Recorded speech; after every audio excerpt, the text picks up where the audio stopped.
বন্ধুরা good evening সবাইকে, তোমাদের সকলকে জানাই আমার চ্যানেলে স্বাগত।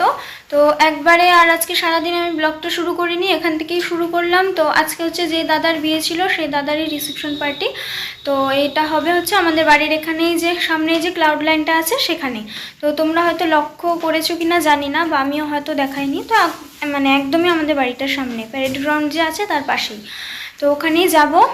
এখন আমরা একবারে রেডি হয়ে নিয়েছি। আমি এই জামাটা পরেছি আর এই কানেরটা, আর মাকে তোমাদের একবার ব্যাক ক্যামেরা দিয়ে দেখিয়ে দিচ্ছি। তো নিচের বুনু একটা আন্টি, না দুটো বুনু একটা আন্টি, আর আমি মা সবাই একসাথে যাব এখন। আর পাপা তো ডিউটি গেছে, বাবা ডিউটি থেকে বাড়ি এসে ড্রেস চেঞ্জ করে ফ্রেশ হয়ে তারপর বাবা ওখানে যাবে, রাত হবে একটু। তো চলো তোমাদেরকে একবার মাকে দেখিয়ে দিই ব্যাক ক্যামেরা দিয়ে, আর আমাকেও একবার দেখিয়ে দিচ্ছি।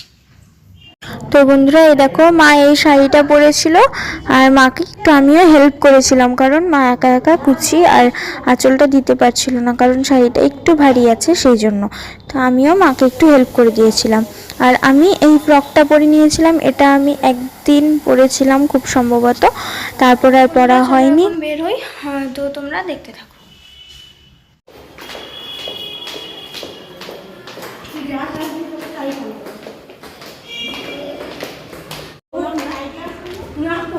গরমে পানি শুনে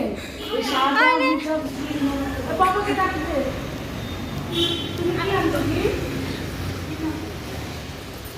আমি একটা ভালো শাড়ি এনেছি, আগা রে আগা না তোমার এই যে দীপক দাদু,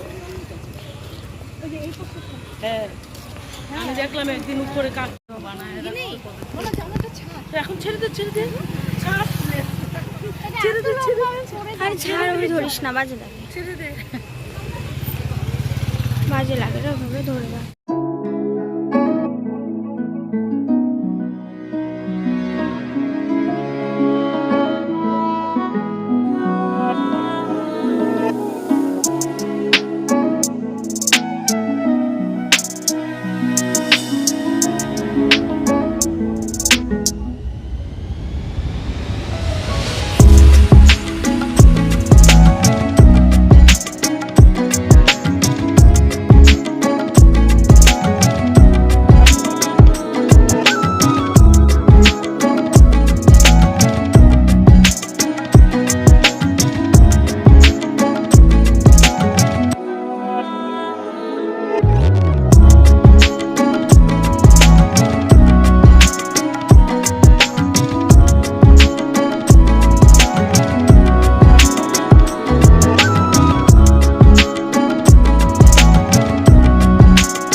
তো বন্ধুরা তারপর আমরা চলে গেছিলাম খাওয়া দাওয়া করতে। তো বাবার জন্য অনেকটা টাইমই ওয়েট করতে হয়েছে।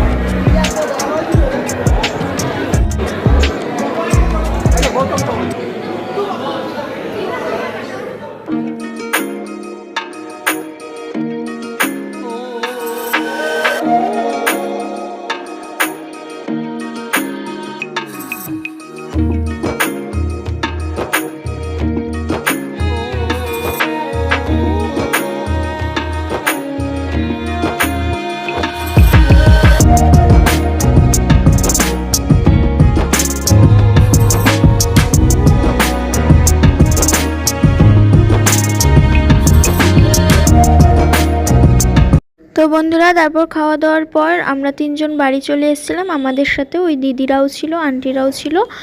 তো সবাই মিলে আস্তে ধীরে হেঁটে হেঁটে বাড়ি চলে এসেছিলাম। তো আমাদের যেতেও লেট হয়েছে, আসতেও লেট হয়ে গেছে।